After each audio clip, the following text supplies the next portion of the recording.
Hello, everyone, and welcome to Dice Roll, the Queerest Pathfinder Podcast on the planet. We answer hard questions like, would you rather fight a chicken with psionic powers or a goose with sorceress abilities? Chicken. Chicken?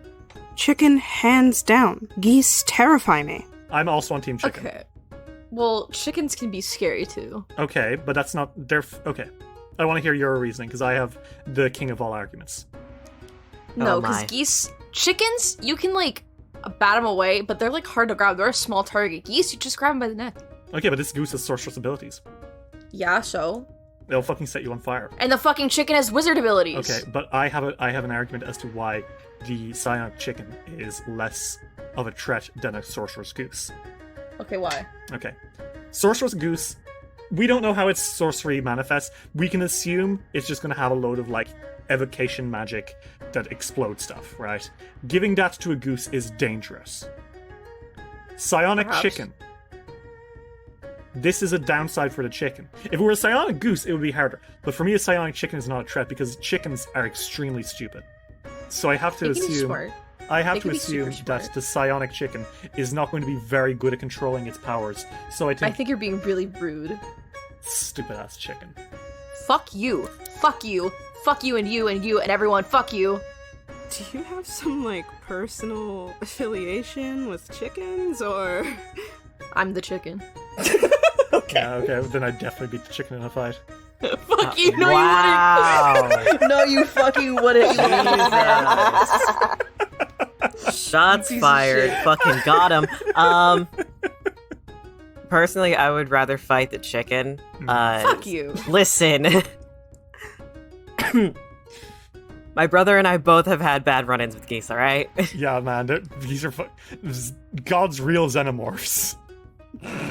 Did you know that in Ireland, sometimes farmers will forgo having a guard dog and they'll just have a goose? Goose. That's hilarious. I love that. It's fucking scary is what it is. No, that's great. That's pretty good. Would we like to play some Pathfinder? No. Yeah, I do. Okay. Okay. Previously, in Fists of the Ruby Phoenix. Making it into the top 8 teams of the Danger Island Challenge, our heroes dined with emperors, battled with dragons, and impressed the Ruby Phoenix herself.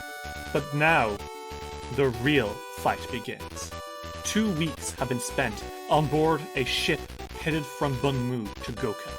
And very soon afterwards, the 30th Ruby Phoenix tournament will begin. The Radiant Winds were able to take on lesser teams on Bunmu, fighting off horsemen, cowboys, vampires. But now, they must face their most dangerous opponents yet, in a tournament that will go down in history. Welcome, everyone, to Book 2 of Fists of the Ruby Phoenix. Ready? Fight! So, Oh boy. are we all ready? I am. Yeah. Okay. We begin with 3 adventurers standing at the helm of a ship. Goka is on the horizon. Famed for its architectural marvels, boundless entertainment, and its unequaled riches, the metropolis of Goka offers a panoramic view into the diverse cultures of all of Tianshan. Standing in the calm water of Zuhong Bay, which you now sail through, is the single major gap in the titanic wall of Heaven mountain range. As your boat slowly pulls in, you can see the city's many sights at a glance. Countless drakes are flown around the sky from the Icefang Eyrie, a towering pagoda which is the home to the most famous sky race drakes in the continent. 250-foot-tall bronze statues of the gods Shizuru and Tsukio, deific lovers and patrons of the sun and moon respectively, scratch the skyline. The island of endless fortune, a casino complex on a private island, winks invitingly at you as you sail past the Seven Dragon Bridge, a massive structure depicting 2 coiling dragons. The humdrum of a city of wealth, chaos, and adventure sings to your ears. You're all home. How are you all doing? I think Senku is kind of leaning off the boat, looking at fish. He really loves fish, obviously.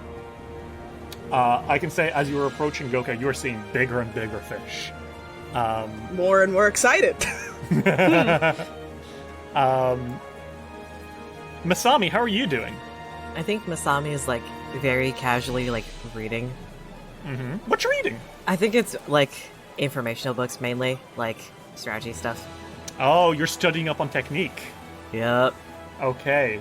You know what? Now's a good time to be doing that, right? Yeah. Okay. And Chuji, dear sweet Chuji, you're on a boat. How are you doing? Oh dear. Can I roll fortitude to see if I throw up? Jesus. Okay. Well, go for it. I've got a DC in my head. It should be high. 38. Oh, you know what? You're actually doing pretty okay, all things considered. Ah. You know, alright. maybe it's a remnant of the blessings of Bunmu. Maybe. The goddess who taught you how to swim, briefly, you've forgotten since, has maybe made this journey a little sweeter for you. So how are you That's so doing? nice. Well, I think that they've taken to maybe not looking at the water. Okay. As they're traveling. Sanku. Yeah, no, because when when they came to Danger Island, that's what they were doing, and it was not helping. Not like they thought it would. So I think Chuji's, if there's an inside part of the boat, maybe, or like an area with like a so you're not roof even on the over it. deck. You're like in the interior. Maybe. I think they think if they're not looking at the moving waters and just not thinking about it, maybe they won't get sick. And it's Okay. working. I'm sure that the placebo effect is taking care of you. So, you're all now level 15. How are we doing? I'm gonna go with you first, Sanku. Level 15.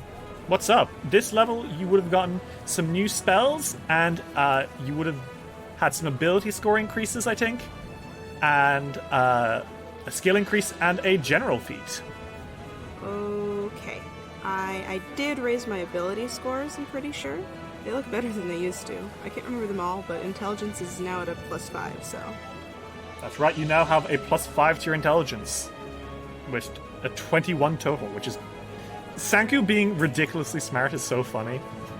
The thing is, you wouldn't expect it from him. He's a little dumb-looking boy, but he's genuinely so smart, and that's my favorite type of smart boy to make.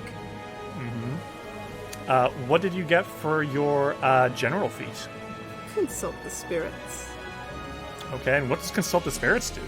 Basically, I can, contact nature spirits around me for information and stuff. I think the way I'm going to let you flavor that is you can contact very minor kami.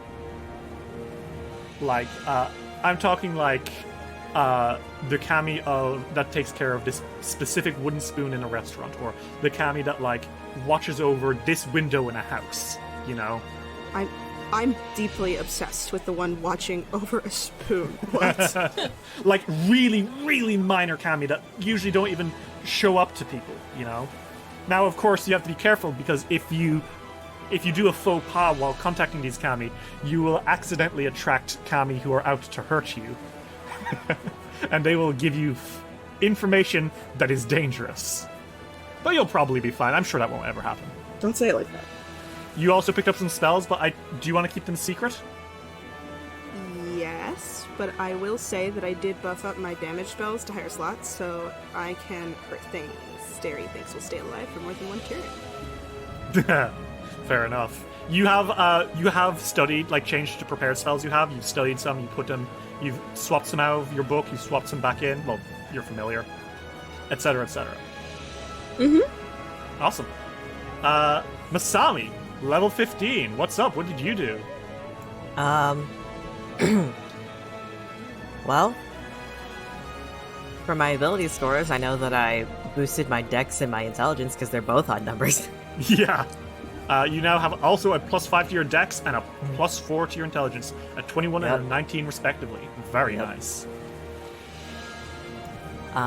For my feats, considering it's been a couple weeks, I've decided to retrain Masami just a little bit. So they no longer have Catfall, and instead they have Slippery Secrets. And What does that do? You elude and evade attempts to uncover your true nature or intentions. When a spell or magical effect tries to read your mind, detect whether you're lying, or reveal your alignments, you can attempt a deception check against the spell's effects DC. If you succeed, the effect reveals nothing. Fascinating. But why wouldn't Asami need that? Oh well, it's probably nothing. Reasons. Then, for level 15, I picked up Untrained Improvisation because I had it on Ariado, and it makes more sense for Masami to have that considering they're smart. Yeah, Masami's kind of good at a lot of things. Yeah. Awesome. Okay. And is that everything? You also- I mean, level 8 spells. Yeah, which I'm not looking forward to, but I'm sure I'll be fine. I am. Oh god, I just saw one of them. Yeah, I'm not looking. It's fine. I'm not. I don't care. Oh, but you do, Terry. I You do care a you little will. bit. And lastly, Shichuji. Level Hello. 15, you've learned to not be seasick. What else did you got? That's true. That's the biggest thing. It's actually a feat that it's called Not Be a Bitch. It's level 15. You can't get it until then. Yeah. I got a few things. I got a general feat. Mm-hmm. Very interesting one. After some skill boosts, I was able to afford it. Mm-hmm. So I'm now legendary in athletics, and because of that, I now have the feat Cloud Jump. And what does Cloud Jump do? Makes you jump real good. Makes you jump so good, it's not even funny. You triple the distance you can long jump. I can almost 100-foot long jump. Oh, you can, no problem. Because okay. For context, everyone, normally when you long jump, you make an athletics roll, and the number you roll is how many feet you jump. And that, like, you spend 2 actions running and then you jump, right?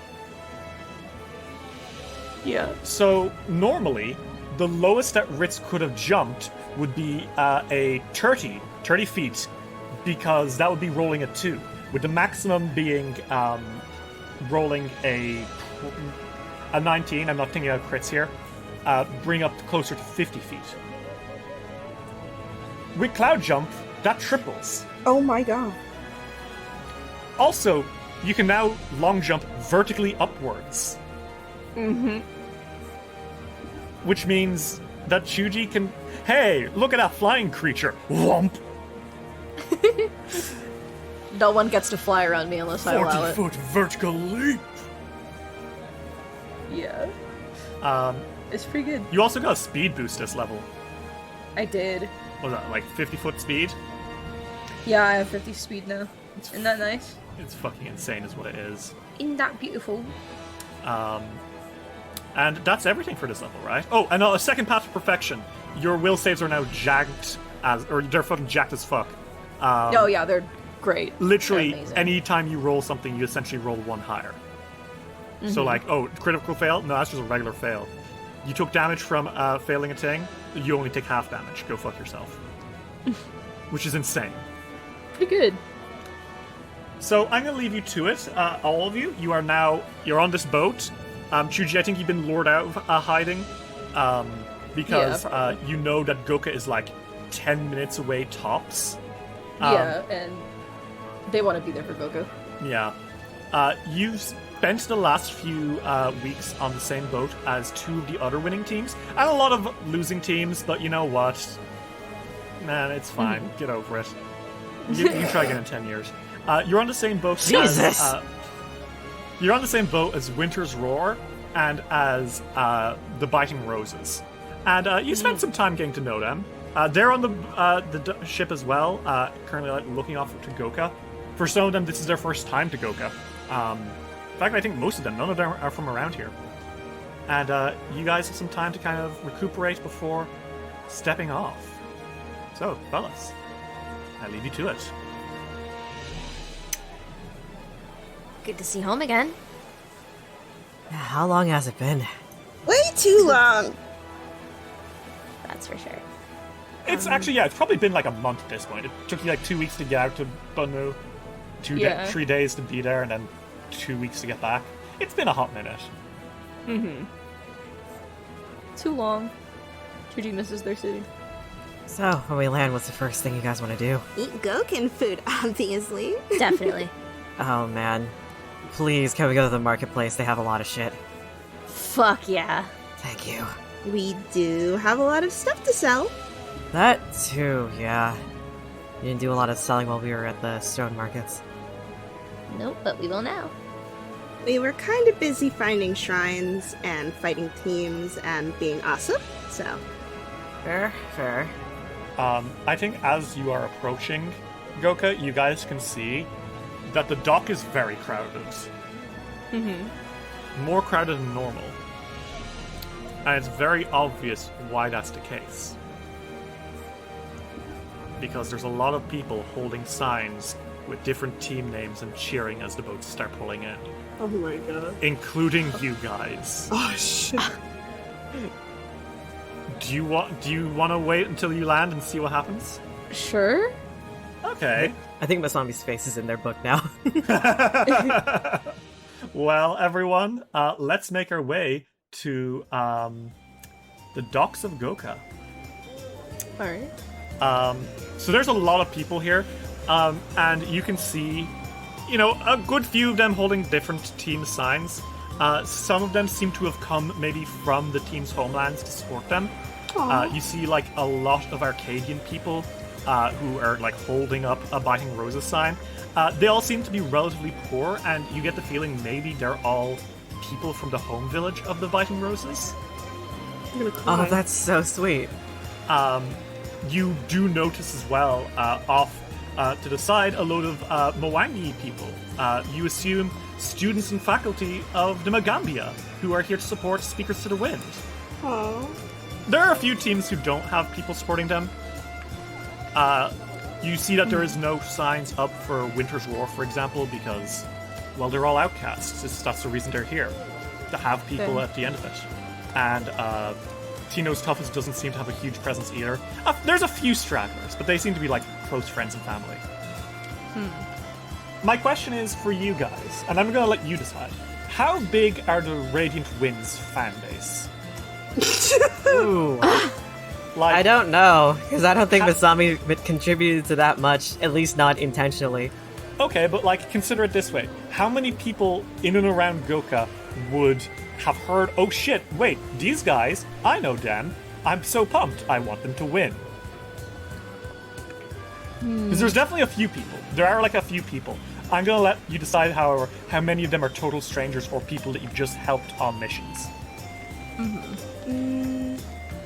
I think it's probably people they've helped in the past, mostly. But there's, like, a lot of them. They've done a lot of helping people because Senku really enjoys being able to help people. So I think that's how a lot of people know us and think that we're pretty awesome that way. I will say there's not a small number of one particular group of people who are cheering for you, and we'll get to that. I know who's personally there for Chuji. For sure. Yeah. Yeah. I think there's, like, a sizable crowd for you. And I'd say maybe 20 or so of them are people that you recognize, like, oh yes, I remember them. That's the family that we helped rescue from the pot-smashing goblin gang. And over there, that's the group that we helped with the Leyline Island. But there is not a small number of one particular group here. I'd say there's maybe, like, 30 or so people from one group that I think one of you recognizes very quickly. There's a whole fuckload of Undying.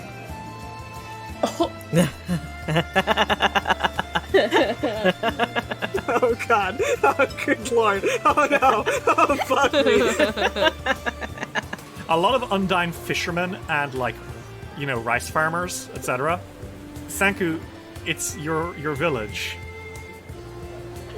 The whole village? At least a good few people from it. And they're all holding signs with, like, the Radiant Winds names put onto it. There's a few drawings. Someone made an effigy of Lolo, which Lolo seems very chuffed about. Oh my. Like a little paper dragon, you know the ones? Yeah. It's not very big, yes. but they'd made one. Yeah, Senku, it's a whole load of Undying fishermen and rice farmers and, people from your hometown of Ballet Village, a fishing community on one of the smaller islands of Minata. I believe specifically for you, it's the island of Tengapulu. Okay. And there's a whole load of them, and as your boat starts coming in and some people see you, they get really excited and start, like, pointing and, like, jumping around the place, waving around the paper Lolo. and the signs, and again, there's other people you recognize, but the ballet villagers are the ones who are very, very excited. Senku waves to them with specifically his right hand, which is notably flesh and blood. The boat is pulling in, and I think Yarika Mulandez, the leader of the Biting Roses, kind of looks to you and says, "Looks like you got some supporters as well." Yeah. My family is very dedicated. Well, my family doesn't live very close by at all, but looks like they made it over anyway. I'm glad. Lampondo, the Wirewood, kind of like bows extravagantly, like, oh, as if they would miss it for the world, Yarika. Come, let's go see them. And they start getting off the ship. Would you guys like to go see your fans? Sure. Masami still has their book in their face. Yeah. Chuji speaking. They want to go. Okay. Well, as all of you make your way down, you are pounced upon by the ballet villagers. Mostly you, Senku. You are the target of their attacks. Oh god. And Wow. there's a lot of pushing and cheering, and Chuji and Masami, you guys don't escape this. Don't get me wrong, but there's a lot of like, it's the Witch Prince! Witch Prince of the Sea, you did it! Oh. We knew you would, Witch Prince, you've got it! Senku, he, I don't know if he turns red because he's got blue He skin. turns purple. No, you turn like a bluish purple, yeah. Yeah, he's very blue-purple at the face. Well, coming out from the crowd, pushing past everyone else, is a specific Undying. Your mom! Oh my god, shut up. Your mom pushes out from the crowd. She is very pretty. She has the same kind of coral antlers as you. Her hair is also like a pale color, but her skin is more green than your skin. And she has kind of darker eyes. And Dave, I'm sorry I'm doing this to you. She is a fucking MILF. She is... I wouldn't mind a piece of those fish sticks, you know what I'm saying? Are you wrong with Are you you? actually sorry though? In saying that, are you sorry though? Are you really? Nah, not even a little bit. She comes up to you, Sanku, and she hugs you. And Bula, mother of the prince, that is her name, hugs you and says, "Sanku, dearest, you look wonderful. I'm so proud of you. I knew you could do it." Hi, Mom. Thank you. I assume you were the first one to get confirmed into it. I know nothing but the best from my little witch prince. Yeah. Felt that one. Coming out from behind her is your dad. And Sanku, I'm sorry, but he's a DILF. Jesus fucking Christ. He is has a bluer skin tone. His hair is kind of like green and seaweedy, and both of these guys are much finer dressed than the others. Not that they're any wealthier, but they are certainly dressed up. He's got like seashell pauldrons and a scale patterned shirt, and he approaches you and puts a hand on your shoulder, Sanku, and says. And his name, pardon, is Baibayon, father of the prince. That is his name. He puts a hand on your shoulder and says, "Like your mother said, Sanku, I'm very proud of you. You did a good job. And I'm Thank sure you. your friends helped as well." Oh, of course they did. Oh, but not as much as you, Sanku. I know you did. Mom, you always don't- do the hardest. Don't say that. They're right in front of you. Chuji stares. Masami is just reading their book. You guys have met these two before, I think, and you know that this is what they're always like. It's It does insufferable. not sit well with Masami every time, but at this point they're used to it, I think. Yep. It is. However, pushing past Mama and Papa is everyone's favorite little angel. Standing at maybe 4 feet and about 8 years old is Keen Hassan, sister of the prince. That is her name. She has a dark green hair, the same skin tone as you, Sanku, and a pretty blue dress. And she comes up and hugs you tight, Sanku, and says, Kuya! Senku picks up his little sister and spins her around, and he's like, "Hi, I missed you." How did it go? You won. You did really good. I did win, but I did it because I wanted you to think I was cool.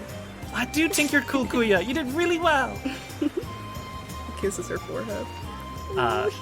She smiles and she turns to Chuji and Masami, both of you, and she beams and says, Kuya Chuji, Ate Masami, you took care of my brother, right? Oh god. Oh, for sure, kid. Always will. How you doing? I'm good. I'm really excited to see you fight. Mother said that you fought a dragon. We did. That's true. Thanks for being our little supporter, hey? She beams. She loves you guys so much. Oh. I think Masami ruffles her hair. She loves you. On your shoulder, Sanku Lolo says, Yes, mother of the prince and father of the prince, I can confirm that Sanku did most impressively. He couldn't have done it without the aid of his companions, though. And Bula's like, I'm sure. Sanku, I must say, the armor that you're wearing on your arm is beautiful. Thank you. And she holds your prosthetic and observes it with a smile and says, Now, what does this give you for spellcasting? I can't see why having armor over one of your arms would be necessary.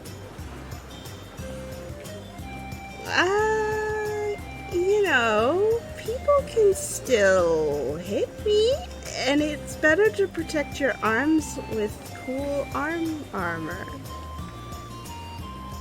Chuji and Masami, do you want to quickly make me a perception check? Sure. 42. Oh god. Fuck, I did my notes. Yeah, okay, you both easily succeed. Hey. Oh, okay. Sanku never told his mom that he fucking lost his arm. Judy is grimacing. Masami puts their face back in their book. They continue on to the next page. I think as she's fussing over you, though, and Babayon, father of the prince, turns to the crowd and says, Everyone, you're looking at the next winners of the Ruby Phoenix tournament! And like a few of the other supporters of other families turn and look over because he's making a big show here.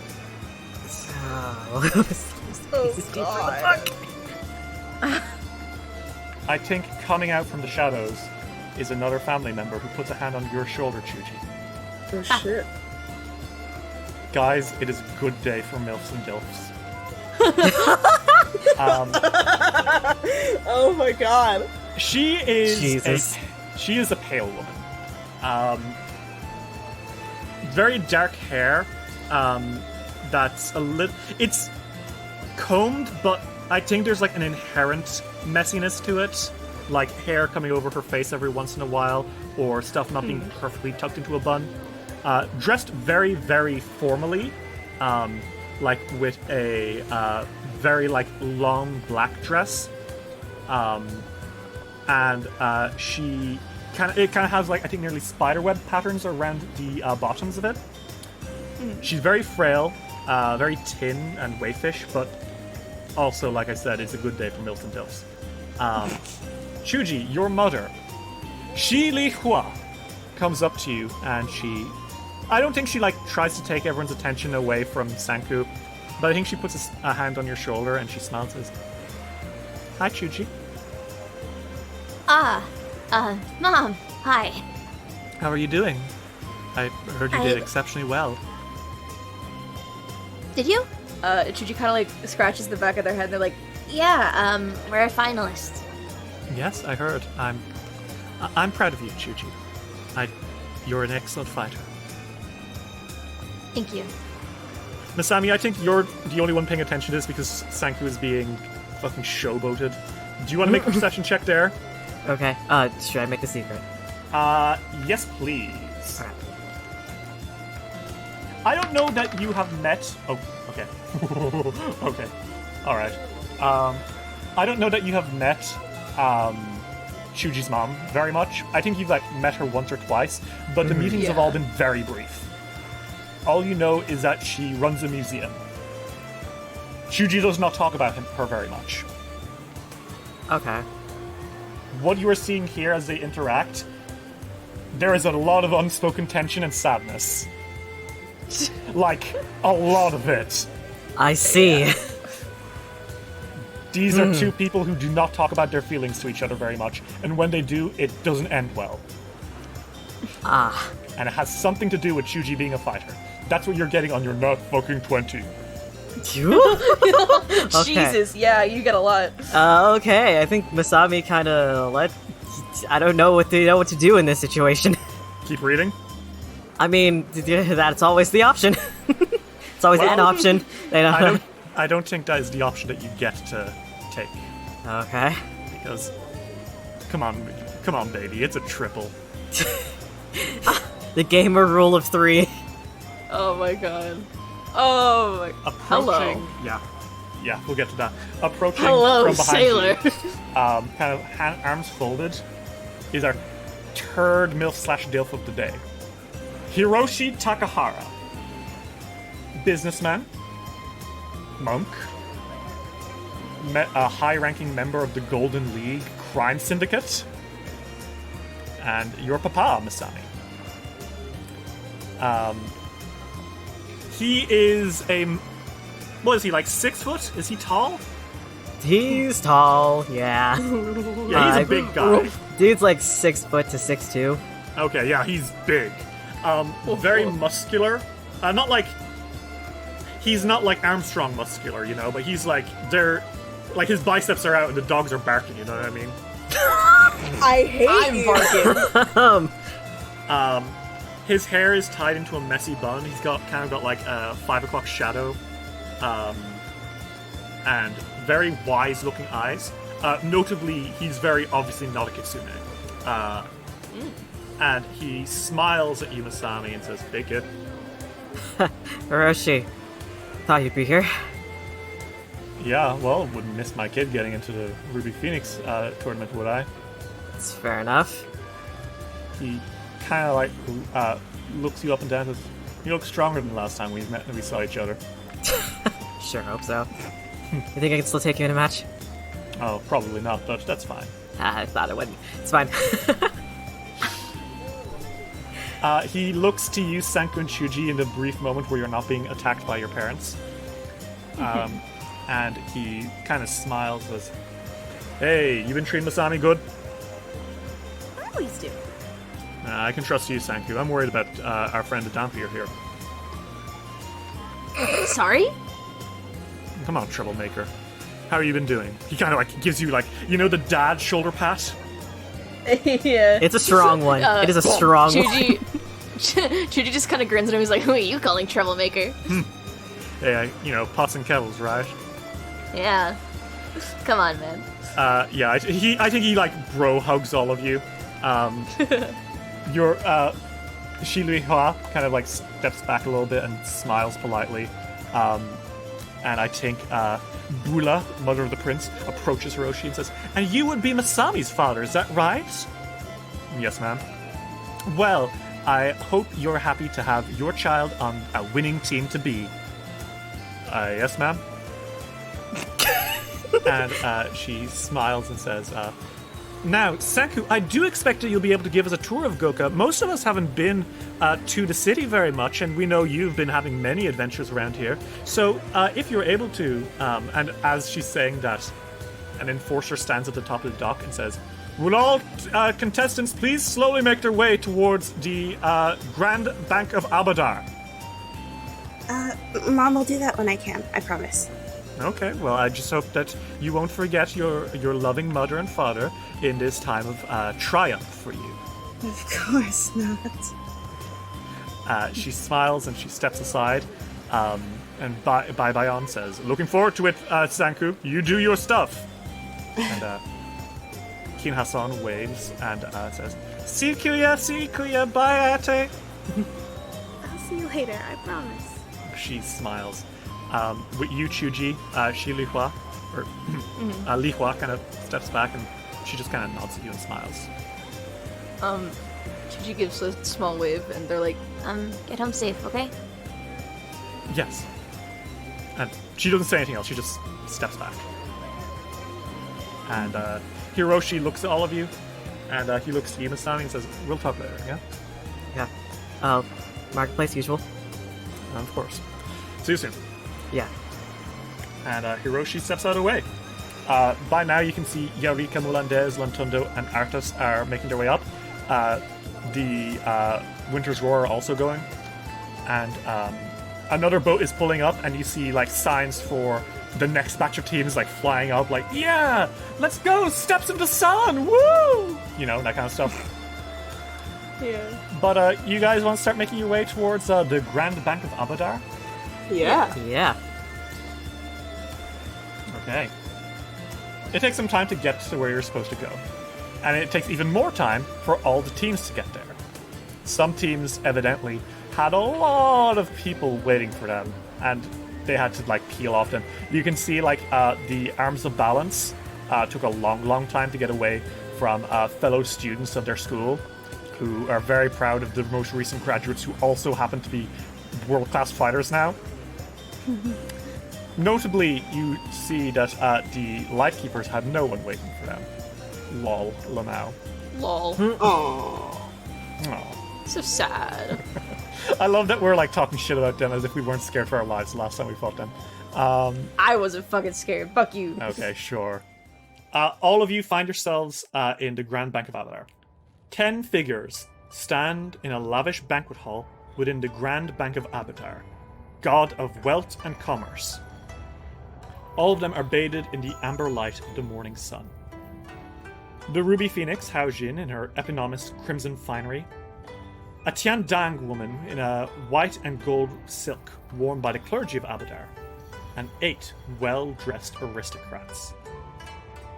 The cleric of Abadar clears her throat before addressing you and the other 7 teams of fighters standing at the entrance of the grand room.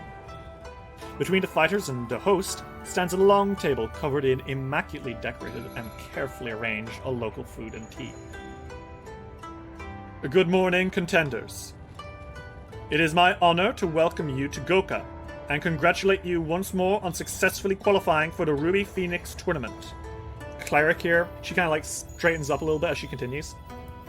But I will waste no more time with pleasantries.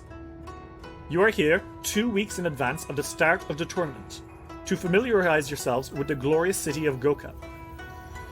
I present to you this tournament's 8 patrons. Business leaders and politicians hailing from the most prestigious quarters of Goka.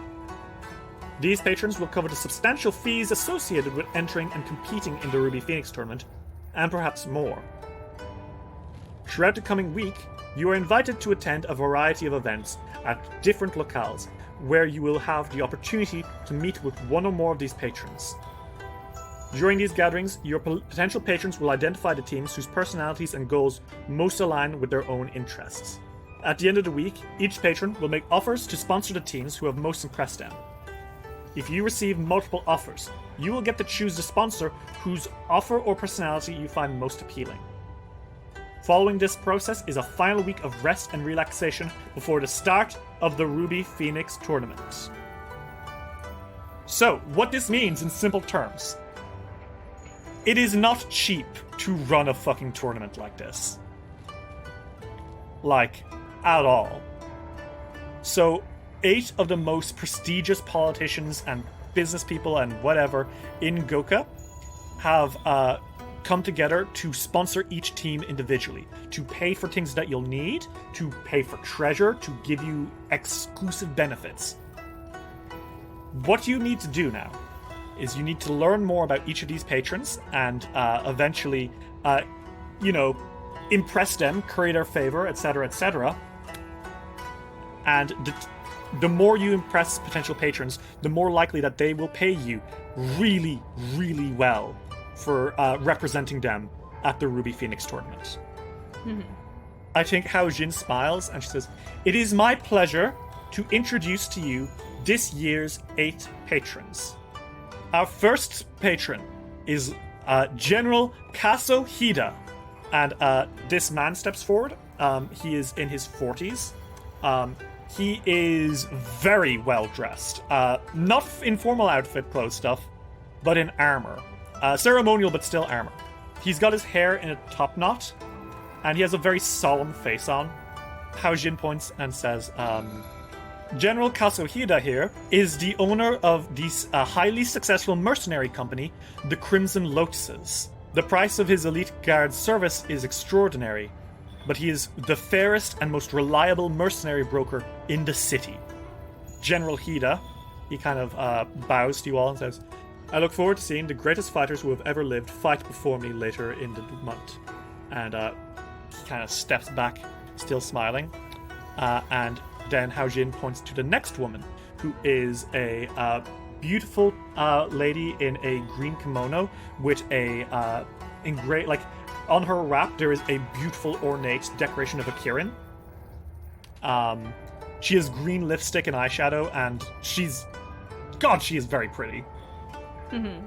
This is Lady Malaika Tao, the latest in a long line of influential shipbuilders. And she teaches magic at the Five Pillars Academy, one of the greatest schools of magic in all of Golarion, which blends together martial and mystic prowess. Lady Malaika Tao kind of steps forward, and she bows and says, I have heard tale of your magic. I look forward to seeing it in person. Next is a beautiful, beautiful woman with a very ornate headdress and a blue robe over a soft red kimono. And she's by far the most ornately dressed person here. Hao Jin gestures and says, This is Lady Qiu Mai Shai, the lady-in-waiting to Empress Na Yanfei. She is very involved in Goku's Icefang Eyrie, where the greatest drakes are bred and taken care of. And Lady Qiu Mai Shai kind of stands forward and says, Lady Na Yanfei told me all about her time on Bunmu and regaled me in many great stories. I look forward to meeting the heroes that she spoke of in her tales. And her eyes drift over to you, Tree, specifically. Oh shit. Masami doesn't have a book to hide in. Senku stands up very straight. You impressed the Empress of Goka. Good things will happen. Oh, you're right. God damn. Moving swiftly on, Hao Jin points to the next man, who is a kind of like, he's a little short. He's got like a nice beard and nice hair and tan skin, but he looks like he's kind of annoyed by something. Oh? You can't tell what it is, but he doesn't seem happy to be here. Lord Aldenar Unmar, a business mogul who oversees the Gonyan Alchemy Academy, one of the largest manufacturers of alchemical products in Tiansha. And Aldenar kind of catches himself and shakes his head and says, Wonderful to meet you all. And he doesn't say anything else. He goes back to sulking. Damn, alright. Next is an older fellow. He is sitting, unlike everyone else who is standing. He's got like his hair in a bun. He's got like very impressive sideburns. He's got the signature Christopher Lee look of like looking down his nose. He looks like he's already picking out his favorites. I see, okay. Lord Buken Tagora, the Spider of Goka. He is in charge of some of the oldest lending companies in the city, and as such, one of the richest men here too. Hey, you know how like it was obvious that like Aldenar wasn't super interested in this or something? Like his little answer was like, what's up with that? This guy's worse. He doesn't even say anything. He just looks at you all. Noted. Hao Jin points again and says, Next we have Zai Xia, descendant of the founder of Goka itself. Lady Zai is a patron of the arts. Her interests center on operas, concerts, and other performances within Goka's most storied theaters. As such, it comes as no surprise that she is very interested in this tournament. And Lady Xia comes up and she's like, Hi everyone, I can't wait to get to know you all better. I'm sure that you guys are going to put on a real performance, and I'm really excited to see you all doing your best. She has the fakest smile on in the world. Yeah, what the fuck is that? Like, she has such She a sounds- fake forced smile. Do you know what it sounds like? What? We've been waiting for you all summer, and we're Shut glad you're up. here. Welcome to Alpha Beta Chi. That's what it sounds Oh like. my god.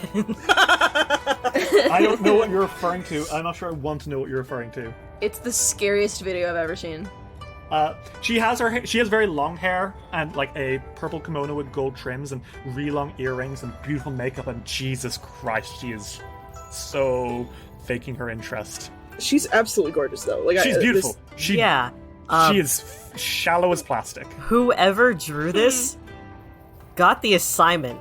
Like, that is one hell of a forced smile. Next is a half-elf woman, who Haojin points to and says, "This is Yen Sing Jurai, the owner of the Red Drag Casino on Goka's Island of Endless Fortune. Fortune favors the lucky in Lady Jurai's eyes, and certainly she will be taking part in a lot of the gambling that will take place throughout the tournament." And Oh my god, that's right. There'd be a betting pool. Lady Jurai doesn't say anything. You know what she looks like? You know Squid Game? I forget the actress's yeah. name, but Oh, the really pretty one. yeah, the pretty girl from North Korea. Oh, yeah, actually. Yeah. Even from this image. Yeah, face claim. She's like that, but with really like longer hair and also elf ears and really, really nice clothes. Cute. And lastly is the only non-Tian woman here. She is a very serious-faced Vudran woman, fancy Indian, with white and black robes and teal sunglasses. And she's kind of looking around at all of you very carefully. And Haojin says, "And finally, Lady Narswani Vangarat, who has made a fortune in decades past selling replicas of famous weapons and armor used in the Ruby Phoenix tournament." And Lady Vangarat says nothing. She just nods and seems to be scanning you all, almost like trying to pick out whose aesthetic she likes the most.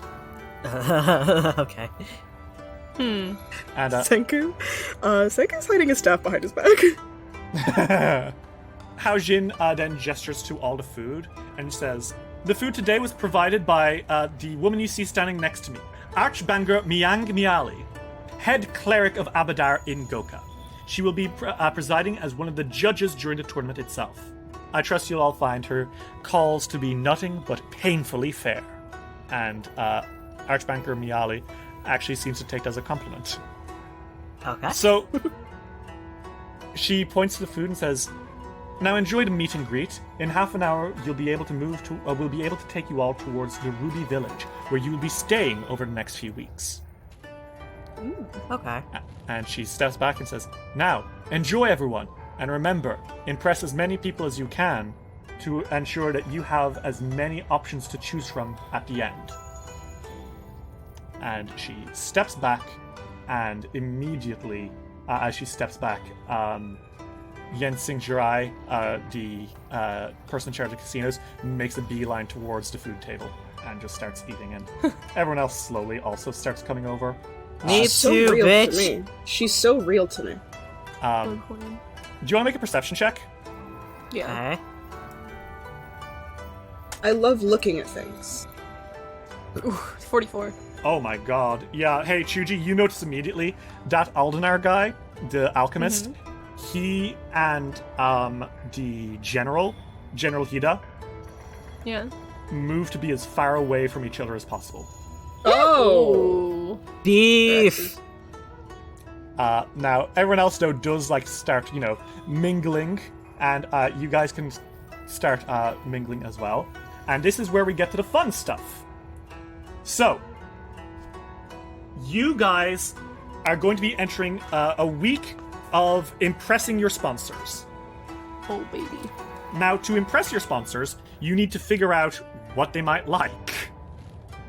So, we will have these things called influence rounds, which are basically half an hour of just social mingling with these guys, right?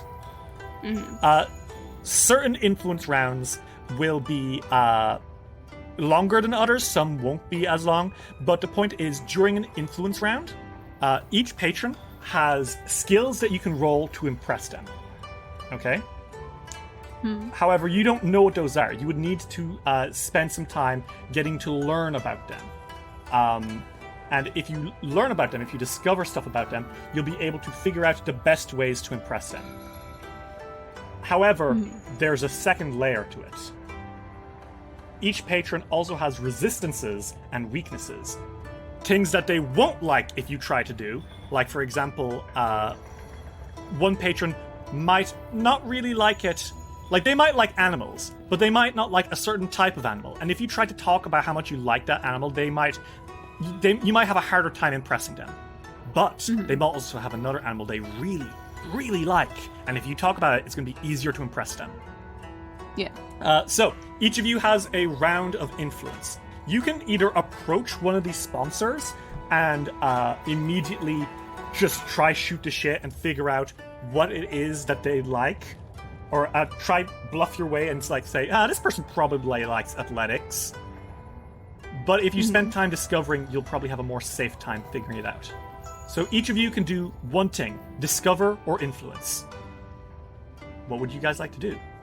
Discover, probably, right? Well, who are you going to try discover? Which of these patrons has earned your interest? That's true. Yume Shai. The handmaiden? Is she a handmaiden? Yeah, she's a handmaiden to the Empress. Kyumai Shai. The Kyumai Shai. She's already interested in us. Yes, apparently so. So that could be advantageous. It could be advantageous. I mean, I think it would probably be, like, a good impression to go for her first because she already acknowledged us. Yeah. Rather than just going, oh yeah, we did impress the Empress, and you are interested in talking to us, but we're gonna talk to some other people. Yeah. Hello? So, Chuji, you would like to talk to Kyumai Shai, right? Yeah. Okay. So, are you looking to discover stuff about her? Or do you want to jump in and try impress her? I definitely want to discover stuff about her, not just go fucking blind. Okay.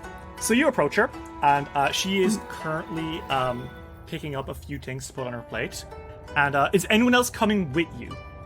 Sanku or Masami, are either of you intending on spending your influence speaking to Kyumai Shai, or do you want to speak to other people? I mean, Sanku doesn't mind going with Chuji. Okay. Chuji needs the help. I think it would be good for all three of us to actually go, so that way it's like a... In Masami's eyes, it's kind of like a respectful gesture. Yeah. Okay. Well, all three of you make your way up, and I think she is pleasantly surprised to see you all make your way over. And she looks up and she says, Radiant Winds. I really was hoping that you'd make your way over. Hi. Hello. Lady Nyanfe has already told me much about you all. Oh yeah, has she? Oh, most certainly.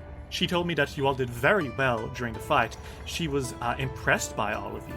Master Shi, your attacks against the Imperial Dragon and your single-handedly taking down the Samsaran monk stirred excitement and appreciation and respect in you.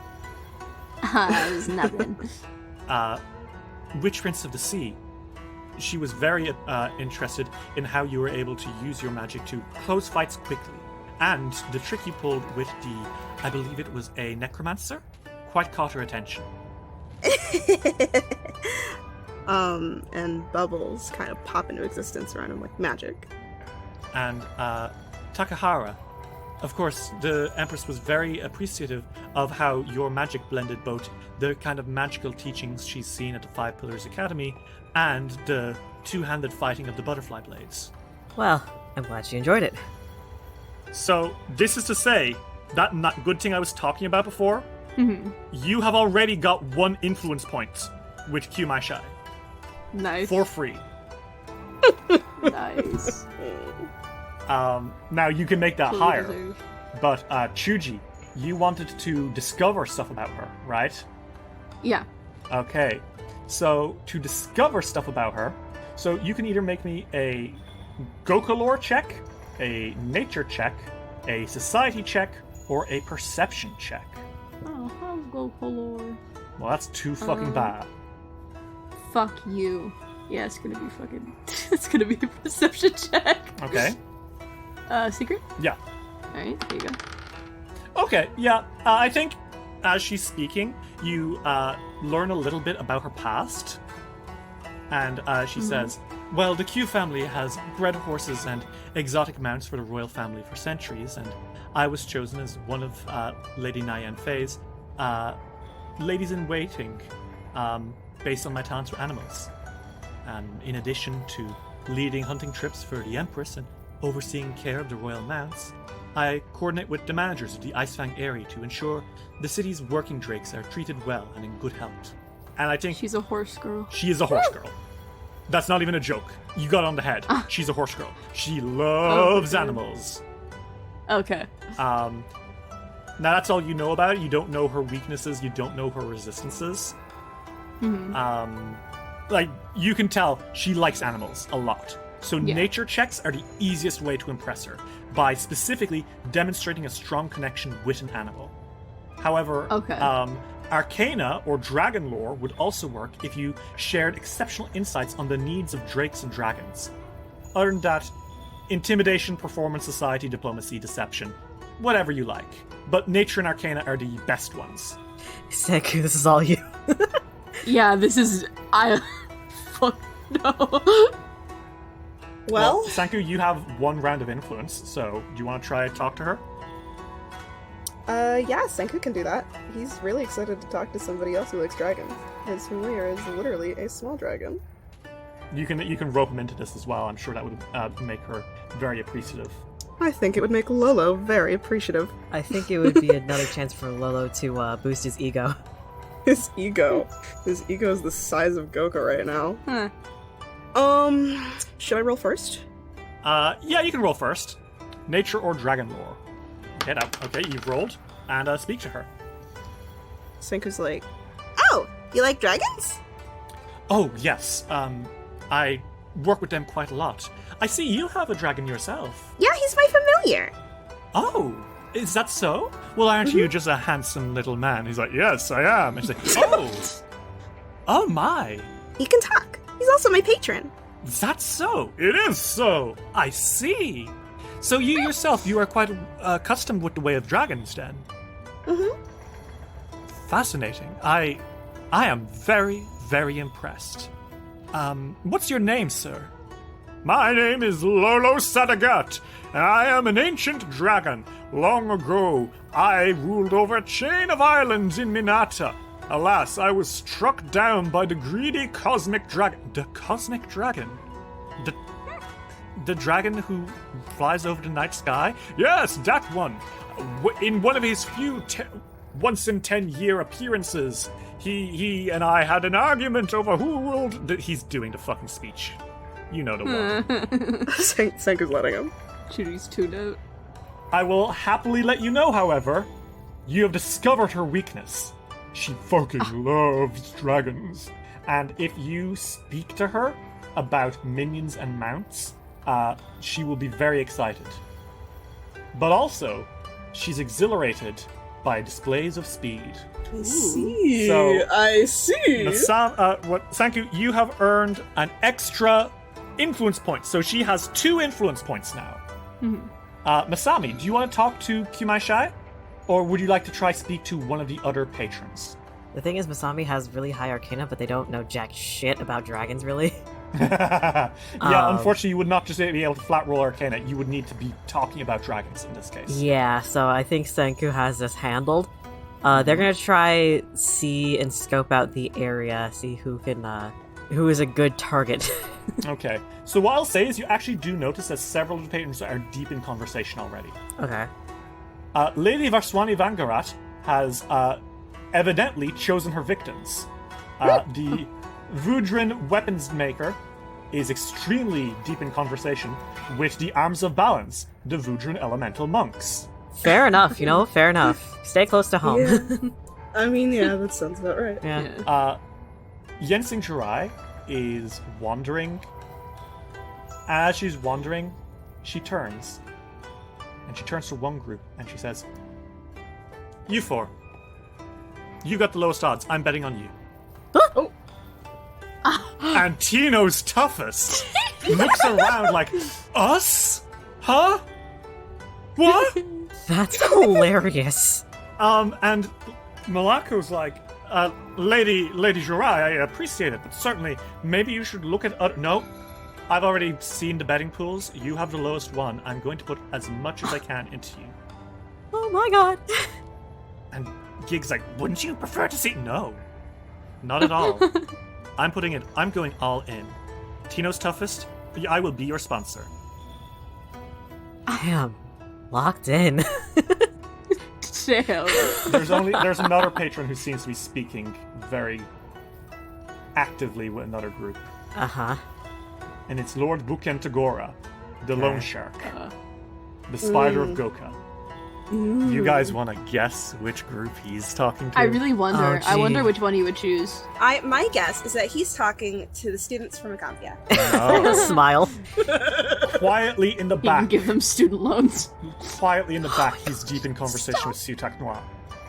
Of Of course course he he is. is. And I think, Masami, you catch Sutak Noir's eyes, and she just like, as she's speaking to him, her eyes drift up and bear into yours. She doesn't, like, she's not threatening you or anything, but she's looking directly into your eyes as she's speaking to this man. Jesus. So the I ones think who are Masami makes a show of it and like tosses their hair back, tosses their like low ponytail back, and then looks away. The ones who are left are Aldenar Unmar, the alchemist CEO. The man who super doesn't want to be here, TM. He seems to be doing better now, but you don't know what's going on there. Lady Malako Tile, the businesswoman and arcanist and school teacher, apparently. Mm-hmm. Lady Zaixia, the fake smile artist. Oh, goody. And General Kazuhida, the mercenary captain who evidently has something going on with Aldenar.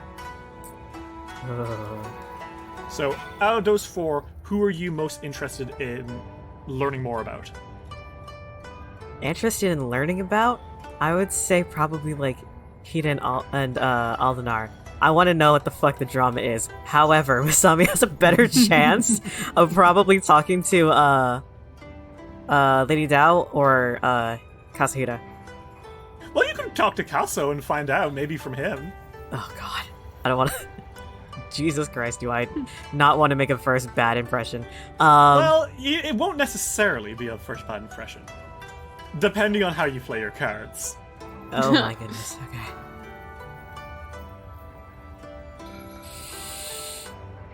I think Masami's probably gonna try to, like, from a distance discover something about Kazuhida, if they can. Okay, so you don't want to talk to him, you just want to, like... Gauge. Are you Yeah, okay, you're trying to figure out from discussing with other people about Hida. Is that it? Yeah. Okay. I want you to make me a Goka lore check, a athletics check, or a society check. And is it specifically you want to know what the goss is? A little bit, yeah, a little bit. Okay. Masami, you kind of like weave through other teams, you know, asking, hey, what's up with that? And eventually, Masami, you do get someone who knows. And it's Liang Shen. Okay. So you're like kind of like going over to like the table with the food, and Shen is being all moody on his own because of course he is. Yeah. Fucking Darcy ass. Stop. He looks up to you and says, Takahara, right? With the Radiant Winds? Yeah. Is there a reason you're speaking to me rather than the sponsors? He says, not speaking to the sponsors himself. Could ask you the same thing. Going up to people isn't exactly my forte, as you can see from some of my other teammates, as they kind of vaguely gesture to Senku, who's being a sunshine rainbow, very good with the crowd. You can see Senku from where you are, and he's like actively telling a story about Lolo or something. He's like waving his hands around and he's smiling. Kimashai is clapping for you. As you could probably tell from my fight, I dabble in shadows, not outward conversation. I can relate to that. He says fucking sun-teamed. Right. Anyway, do you have any idea what's going on with the mercenary guy and alchemist CEO over there? Probably has to do with the divorce.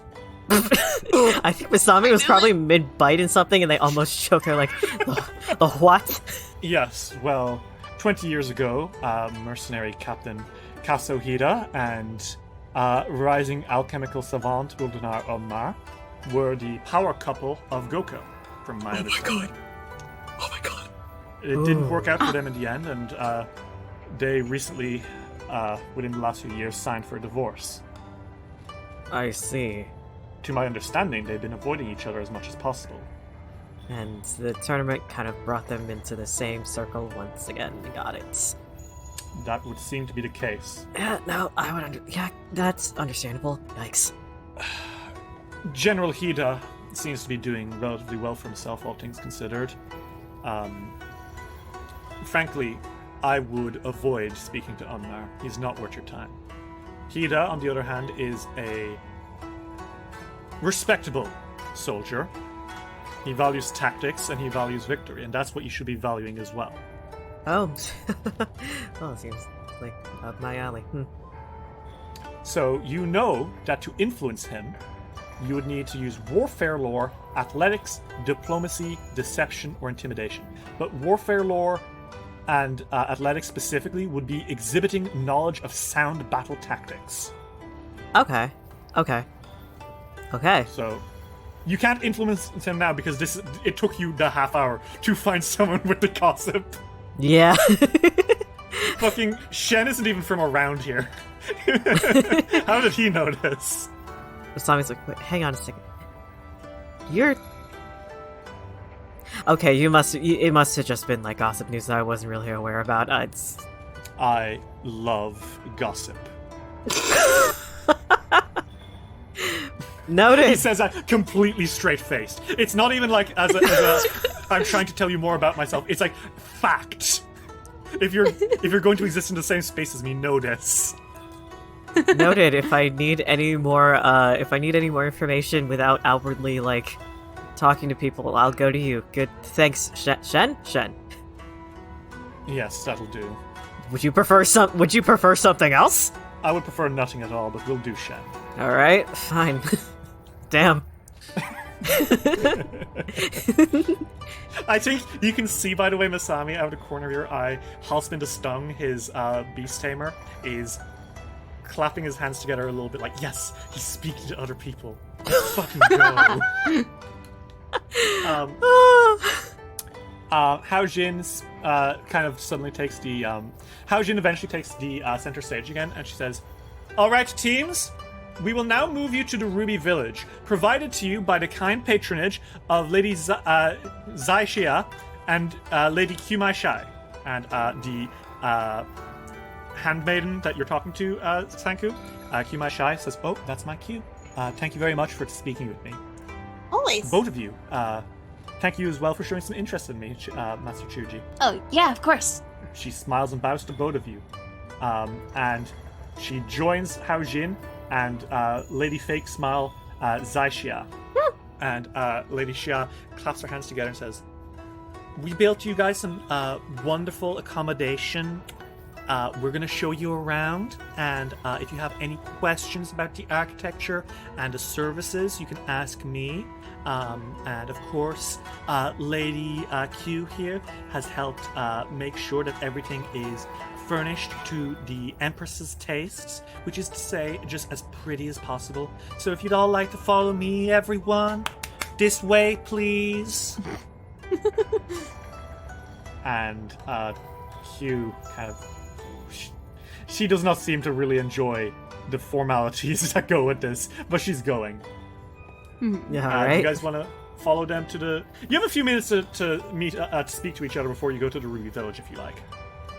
Yeah. You all group up as everyone else is grouping up. I think that went well. You did pretty good. Yeah. Thanks. I'm completely out of my fucking element. No, you're okay. Me too. I know lots about dragons. I mean, I just kind of stuck to the shadows as I usually do, but I figured out what was going on between, two guys who definitely didn't want to be here. Yeah, what happened? Divorce. What? Yeah. Guess who I got the info from? Who? Fucking Ooh. shiny boy over there, Shen. Are you serious? Yeah. I think Shen's ears prick when he hears the word shiny boy. He turns and looks over his shoulder. He doesn't know who said it, but he heard someone say it. He told you that? I'm surprised Yeah, he wanted to talk to anybody. Yeah, so, Huh. they were a couple, and then recently they divorced. But I know who I'm gonna talk to next. Hida over there, really, really into battle tactics. So, Oh. I might go that way. Yeah. Well, we have like a week, right? We do have a week. Well, would you all like to go to the Ruby Village? Yeah. Mhm. Okay. And Ruby. This is the lamest joke I've done in this fucking campaign. It is. Yeah. Thanks, guys. Really helped my ego. Love you. You're welcome. Dice will roll will return after these messages. We now return to Dice will roll. So, the Ruby Village itself. It is a special block of housing in Goka's Cliffside Court district, specifically made for the grand occasion. It is immaculate, and the well-appointed houses here are in typical Gokan style, in order to give you all a glimpse of daily life in the city, which, you know, most of you are accustomed to, but other teams not so much. You know, you can see Winter's Roar oohing and eyeing, and you see like the Biting Roses like discussing and pointing out like arches and stuff, and you're like, guys, come on, it's not that impressive. Yeah. It's okay, it's a little impressive, I'll give you that much. The houses are identical in layout as well as accommodations. The floors and roofs are made of glazed tiles. The walls are made of stone halfway up to the first story, and then thick dark wood from there to the awnings. Each domicile is about 2,000 square feet, with a single main entrance that leads to a broad courtyard surrounding a large fruit tree. The building itself surrounds the courtyard on 3 sides. Doorways from the courtyard lead to separate small sleeping rooms for each contender, a spacious living room with a small hearth, and, best of all, a communal bathing area with a small stone pool that overlooks the cliffside court and the bay beyond. Oh my Oh, There's fuck a yeah. There's a lot of attendants who are like on hand to provide hot water, meals, collapsible privacy screens, anything else that you may need during your stay. Most of the teams are already like just setting up and going into their own places, but I will say that Lady Qmai Shai and Lady Zaishia are both here as well, and they're the ones giving the tour.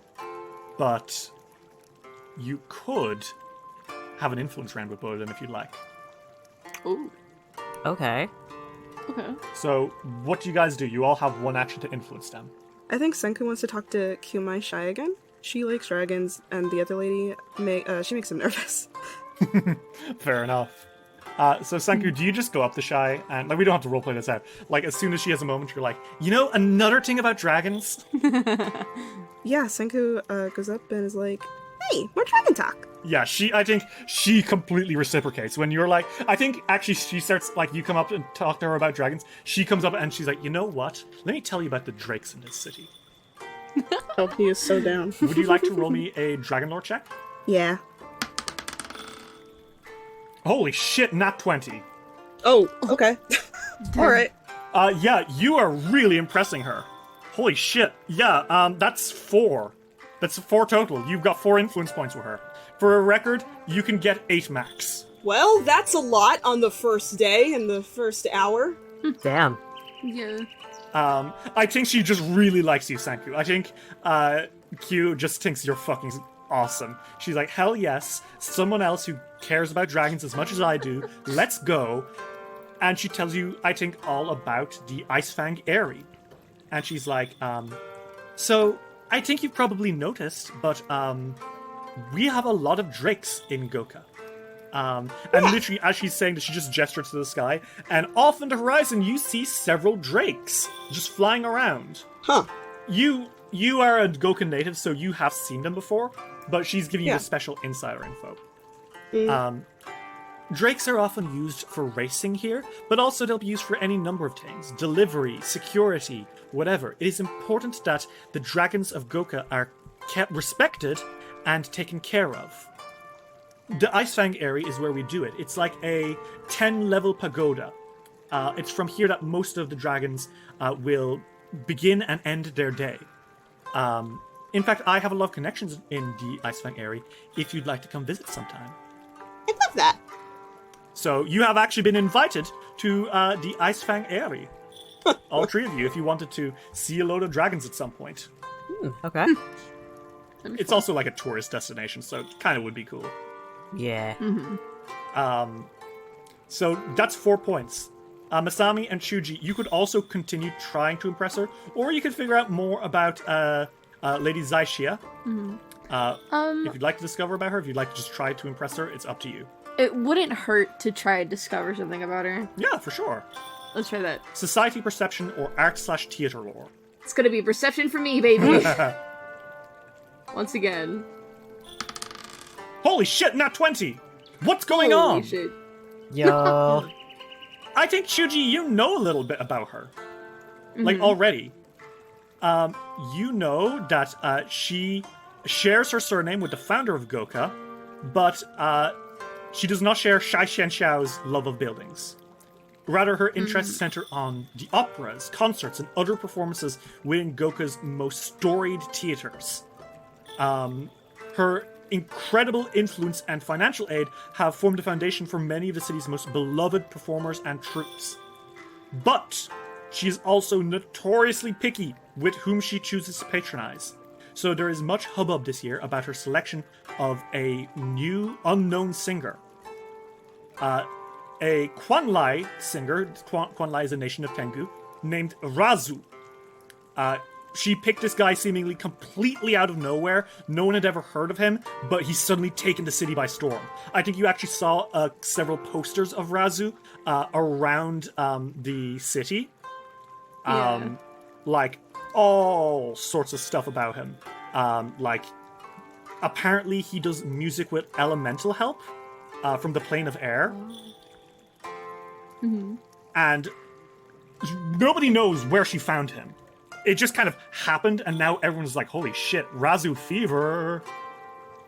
So I think with you're not 20, what I'm going to do is I'm not going to make you use your influence round with that. I think you just know that, and as you're approaching with Sammy, you're like, hey, psst, this is what I know. So you could make another influence check against her if you like. The things to influence What would her, the checks be? Yeah, those would be theater lore or society, intimidation or performance, diplomacy or deception. I want to be real with you. All of those are 0. Oh god. Okay, so my options then are perception, deception, and society. What does deception? Oh, you could just lie and say you love theater. Yeah, Chuji comes up behind Masabe and they're like, hey, that lady's like the fucking guy, the Tengu guy who could sing really good. Right? Razu? The one with the posters? Yeah, Razu. Yeah. I don't know, say that you went to go see one of his shows or Oh something. my god.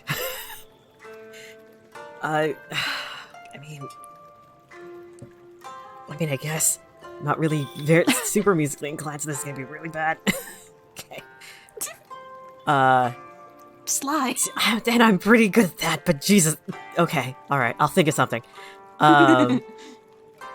Masabi, I think, kind of like speeds up a little bit. Until they're kind of like nonchalantly walking next to her with their hands in their pocket. Like, so you're the sponsor for Ratsu, right? Oh, yeah, you've seen the posters? Oh, aren't they just gorgeous? I really wanted... I made them red because I feel red and really makes black pop.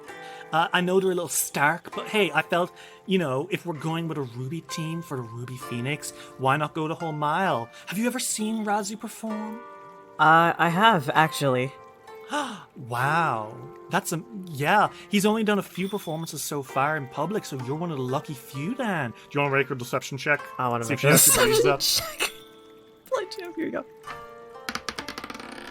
Ooh, the rollback saved your life. That was nearly on that one. Woo!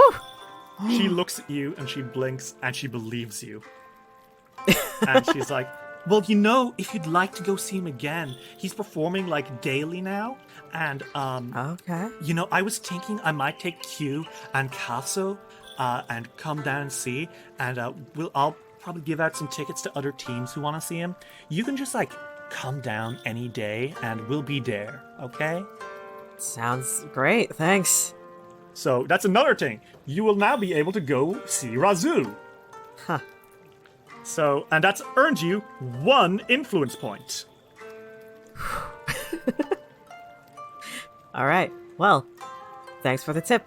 And they kind of slow down their speed to where they're back with Chuchi, and they're like, alright, so I don't know how that works, but I can now see him whenever I want to.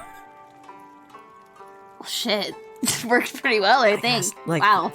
She was saying about handing like tickets to other teammates, but I guess we just have the privilege? Question mark.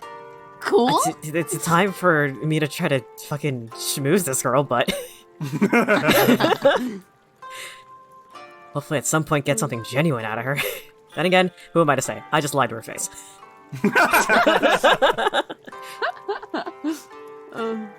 Okay, so it is starting to get a little late in the day. If you all want to retire to your rooms, you can. And we'll be able to start the week-long preparation before the Ruby Phoenix tournament begins. Okay. So basically, the way this is going to work is that you guys will be able to do any one thing per day, right? Okay. And you have 7 days, and going to events where the sponsors will be will allow you to impress them. And also just see the city and see cool stuff, you know? So you guys tuck into your little room. It's warm. Very, very traditional Goka. Goka is essentially fancy Hong Kong. So it's got a lot of similarities visually and aesthetically to that. Although there is like influence from the rest of... It's kind of like Absalom. It's not just Byzantium. It's got influence from other cities too. And this isn't just Hong Kong. It's got influence from Japan. It's got influence from Korea, etc., you know? But it is there, and it's a lovely little room. You can see a beautiful cherry orchard, or a beautiful fruit tree in the middle of this kind of arena, or this kind of spread of houses.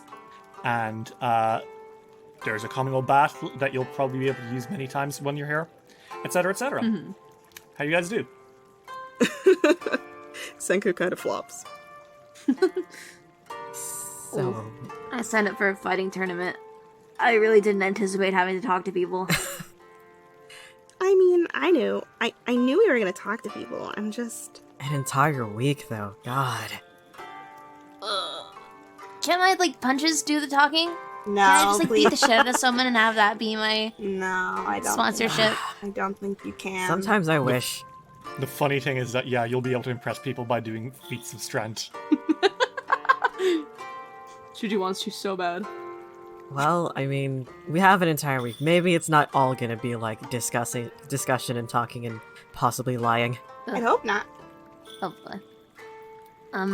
But hey, since we're all back in Goka, maybe we should do something together one day. Yeah, I think we should. All right. I mean, there's always the markets. There's always some things to get food. There are also a bunch of different tourist sites that we haven't been to in a long ass time. True. Oh yeah, that would be fun. By the way, don't tell my parents. Don't tell my parents about my arm, please. I mean, that's not ours. That's not our thing to tell. I'll be honest, Senku, that's kind of your thing to say to them. I'm kind of surprised you haven't. Well, I haven't really seen them that much. It wasn't a big deal. Are you gonna tell them? Not that you have to, but it's kind of a hard thing to hide, isn't it? Well, I don't know. You've seen my parents. I don't know if they're gonna take that well. Right. Sorry. Lolo is in the corner and he's not saying anything, but he is watching, and there's obvious concern on his face, but he's not saying anything. For once, he's shutting up. I mean, yeah. Take that at your own pace. Yeah. Thank you. It's just something to think about, I think. Yeah. Senku does not intend on telling his family. Yeah. Chuji kind of like tries to cut through that little bit of the awkward air and is like, Hey, it was good to see Hiroshi again. Yeah, I mean, if we ever want to go to, like, the market or anything, or ever want to get a bite to eat, like, he'll treat us to something, I know for sure. Granted, it'll probably also be an opportunity for him to... for you guys to watch him kick my ass again, but... Oh no, whatever will I do? Listen, when you have a teacher like them, you learn to be humble. I'd like to ask, has Masami ever bet Hiroshi? No, never. Not once. Fascinating. Oh, geez, he must have a really hard, high-level stat block, huh? I say, looking at his stat block. what level is he? Fucking 18. Yeah. Oh my god! Yeah, he's just strong. There's very few NPCs in the world who are like most kings and queens are like level 12 or 13. Hiroshi is more stronger than a king or queen. He's a fucking crime boss, okay? He does a little bit more fighting than your average monarch. So, do you guys want to get some sleep? Wait till the morning and see how Goka is? Okay. Okay. Morning comes. Welcome, everyone, to the City of Wonders. Day 1, start! So, Big city. Goka is sprawling. It's kind of like divided over three outlets of land, and there's like 2 rivers running through the city. There are bridges that pass through them, and a lot of crowds. Like a lot of crowds. Other teams kind of make their way into the city as well, but Jesus, there's just so many people and so many things to do. A few of the things that you would be able to do. There is the... obviously, as you've been told, you can visit Razu at the Grand Opera House, which would be a fantastic evening out, and you'd be able to impress several patrons there. You could make your way to the to the Icefang area to see several dragons, and see all sorts of cool dragony things. Something I think that Chuji, you notice that surprises you is several large posters and billboards, as it were, which are advertising something at the museum that your mother works with. Oh. The Ruby Phoenix exhibition. A whole focus on the history of the Ruby Phoenix, her past, her future, or the many treasures she's helped collect. You are well aware, Chuji, that your mother is like the head coordinator at a museum, though she does prefer to call herself a collector rather than a curator. Yeah. She did not mention this to you. Yeah. Chuji is thinking about that. It seems to be partially sponsored by the Pathfinder Society. Ooh. A group of adventurers and knowledge seekers who 10 years ago sent a team into the Ruby Phoenix tournament, which won the event. So, that seems to be a thing that is happening multiple times this week. So you'll be able to visit the Icefang Airy, the Grand Museum of Goka, the Empress Yin Opera House, or, of course, the thing that Masami has mentioned a few times now, the never-ending market of Goka. Okay. A place that you've seen through the stone markets recently. But not the thing itself. Mm-hmm. Of course, if there's anything else that you'd like to see that you know about, you can certainly just go to it. But those are your options. So it's day 1, a moon day. What do you guys do? That's Fantasy Monday, by the way. Yeah. Do you guys have any thoughts?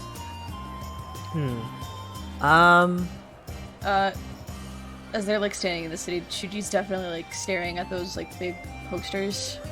Kind of a look. And they're like, Oh. You didn't tell me about that. Wait, she didn't tell you about the thing that you were completely passionate about that's just at her museum? Yeah, no. Kind of a kick to the teeth with that one, Mom. Wow. Well, we can check it out later. Where do you guys want to go? Sure. Yeah. Right. Well, our other options are... I'm not sure how much of a musical mood either of you are in. I don't know anything about this fucking musician, so I'm not sure if I even want to go. I don't know if I've ever been in what can be described as a musical mood. In fairness, it's more opera than musical. yeah. Well, opera's music. Yeah. Well, I'm talking, it's not so much a musical so much as it is a beautiful piece of... I mean, yeah, you're right.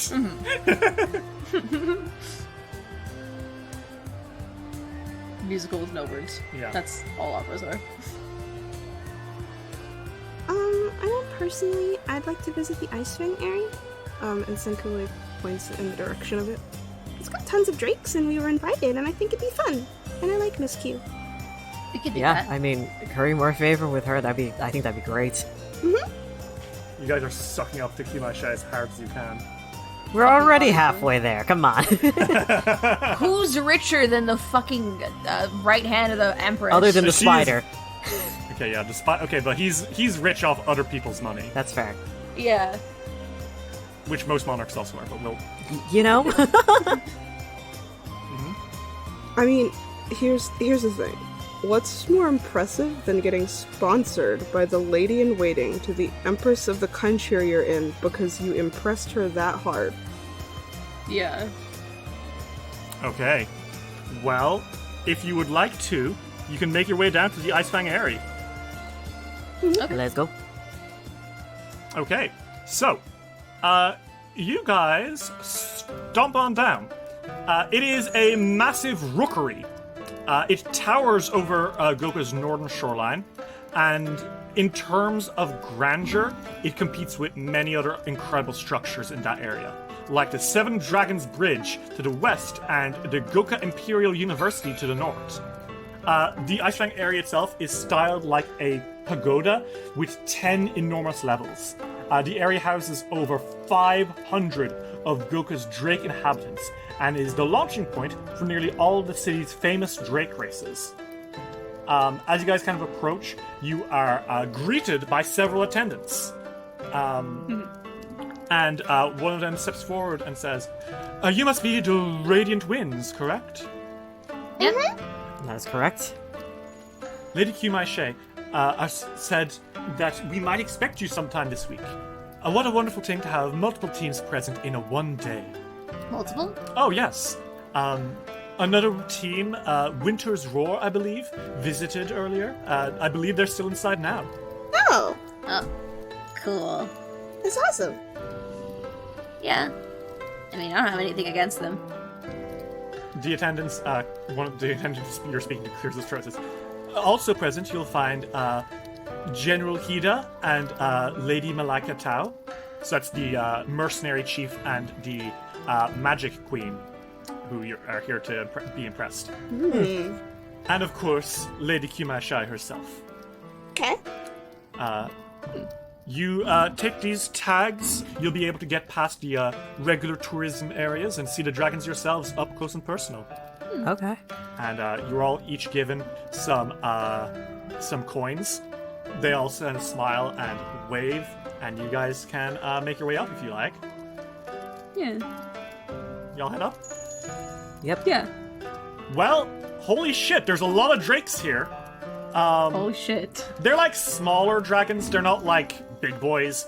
Although they can speak mostly in Draconic, and mostly they're like roosting. You actually don't find any people like you're supposed to on the first 2 floors except for these roosting drakes. Oh, Senku speaks Draconic. Oh yeah, okay, well Senku, you can have conversations with these drakes.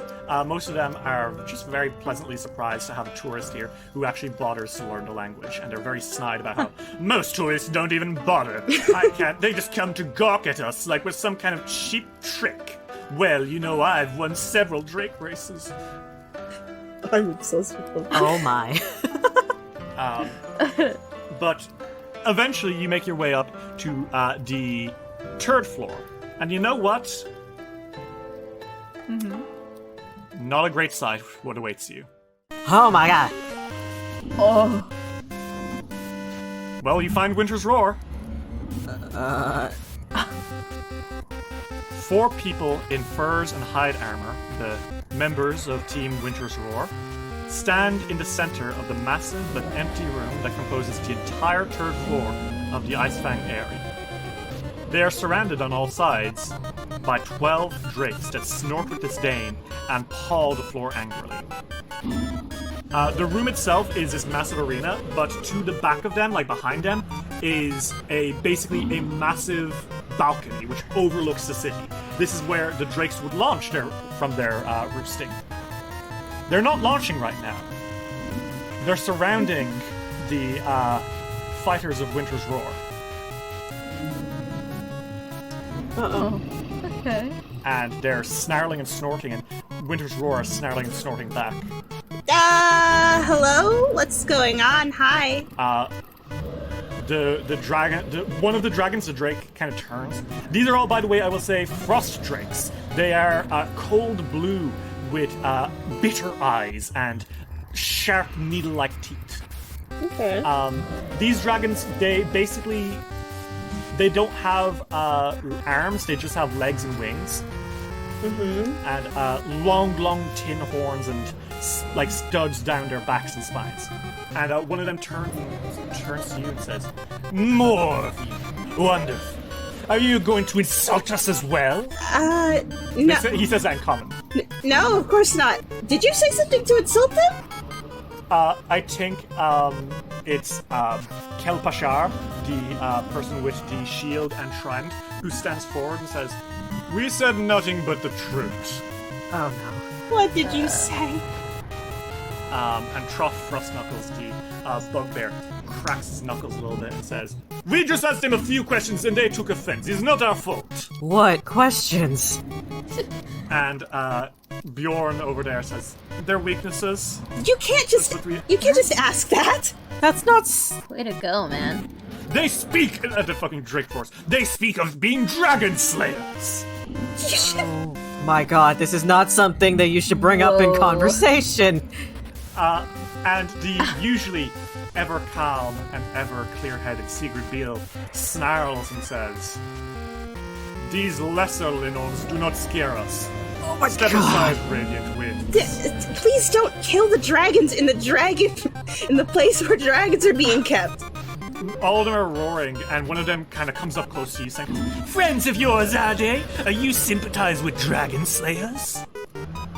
And Lolo on your shoulder, Sanku's like, "Sanku, is that true?" No! Oh my god! No. I'm trying to tell them to stop. "We didn't even ask them for their weaknesses," Sigrid says with a grunt. "We simply asked about the weaknesses of Linons." And one of the drakes says, "We've never even met Linons." Would you ask a fish for my weakness? If I was a fish hunter, perhaps. Why? Oh my goodness. What the fuck, man? Bjorn puts up their hands and they're like, perhaps we should all calm down. And the other, like, Kel's like, no, we do not calm down. We do not apologize. But Guys. you could. And then you wouldn't make a scene. These are trained dragons. They are keeping And we are them trained under, fighters. and they're keeping them under watch and protecting them. This is Goka you're in. Yeah, you're not back at home, This man. is different. It's not something you ask about, even if you're asking about another dragon. You don't ask dragons about weaknesses, generally speaking. Yeah. Sanku, I cannot believe you would associate with such people. Oh my god. You've literally been listening to every conversation I've had with them. How did you not know? Sigrid, I will remind you, Sigrid only has one arm. Her other arm, like, her sleeve is, like, tied into a knot. And but, like, her hand is, like, inching towards that battle axe that she definitely cannot hold in one hand. And she looks into this Drake's eyes and says, we have not done anything to provoke them. We asked them about dragons they've never even met. It is not our fault they took offense. It's a bit of a faux pas, don't you think? Yeah. Kel steps forward and, like, they're holding that trident and it, like, sparks with electricity. I have taken up a dragon slayer's oath, and I will not be intimidated by these creatures.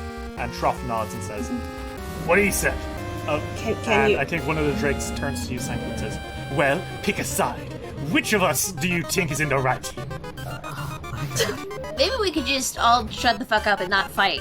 Ha! So you have sided with the aggressor. And No, I'm not. I say they're fucking dicks We're to you. neutral parties here. Look, these interlopers must pay until they learn to properly respect their hosts. oh my god. Maybe they could just leave. Maybe they could. By eating them. No. Oh okay, my that's not goodness, leaving. they try to... Masami tries to look back and look for literally any attendant to help. None whatsoever. Jesus. The way this is, you can try to calm them down, but it's not going to be easy. You've already done some great roleplay. You need to make 3 consecutive high DC diplomacy checks. Otherwise, I think their temper is going to snap.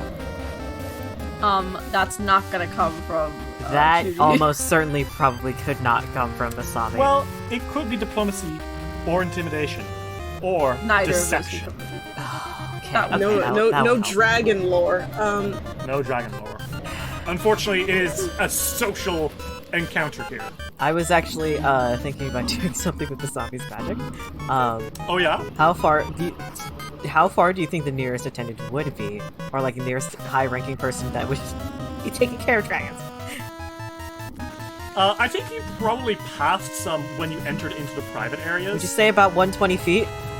How tall is a 10-story building? It's probably a little taller than that.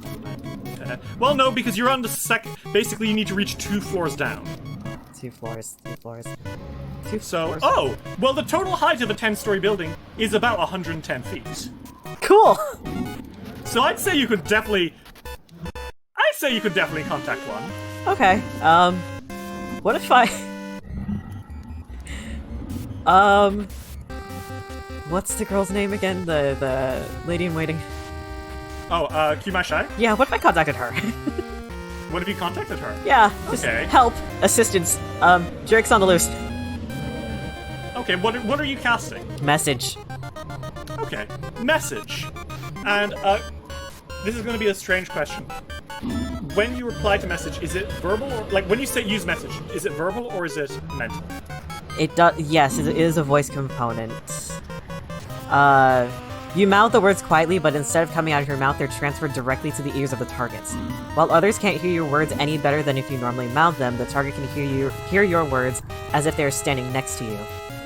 The target can give a brief response and reaction, or as a free action on their next turn if they wish, but they must be able to see you to be within range to do so.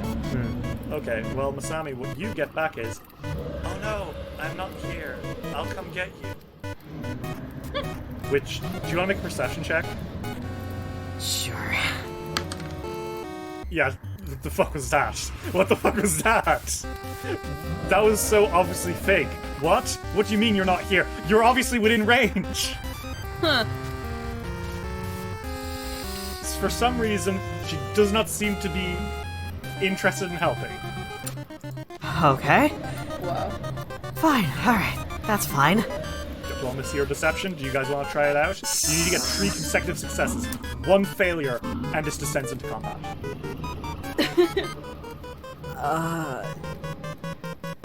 Miss Sami could also try. Just Okay. don't lie I about have a +0 to both. Yeah, roll public. I fucking love social encounters, but you're killing me. I'm playing a non-charismatic character. Don't worry, there will be fair. other ones where it works. What do you roll, Senku? I rolled a 33. Okay, what do you say? I think Winter's Roar was wrong, but I also think you shouldn't eat them. The dragon closest to you whips his head and looks at you and says, "He's blaming us! Eat him!" Literally, who? And all of them seem to be like leering and snapping. 6 of them start approaching you. 6 of them start approaching Winter's Roar. And Sigrid Beale exhales and says, "Finally, I've really needed to do this." Winter's Roar! There's a flash of light from the side of her body.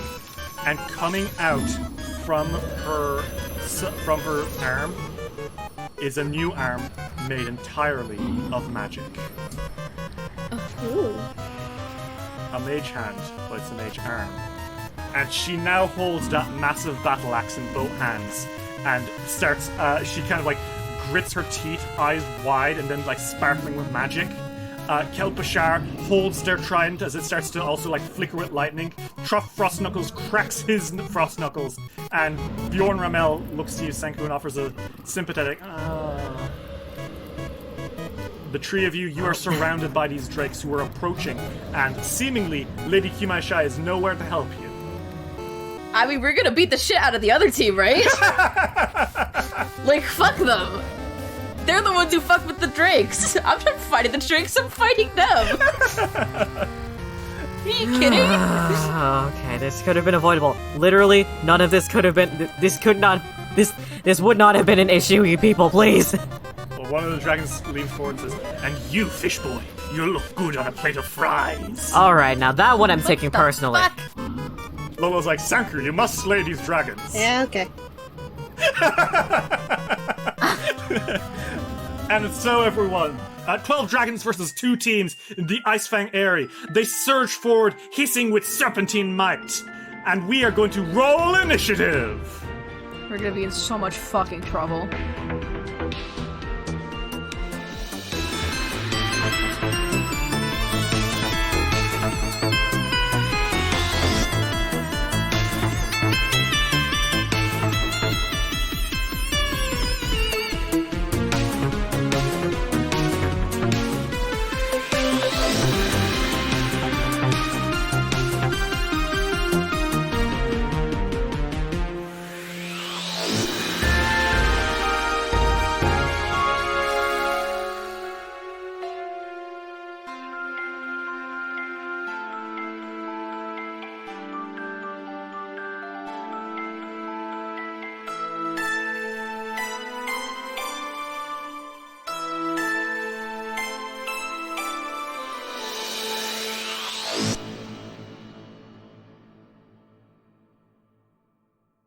This episode of Dice Will Roll would not have been possible without the support of our patrons.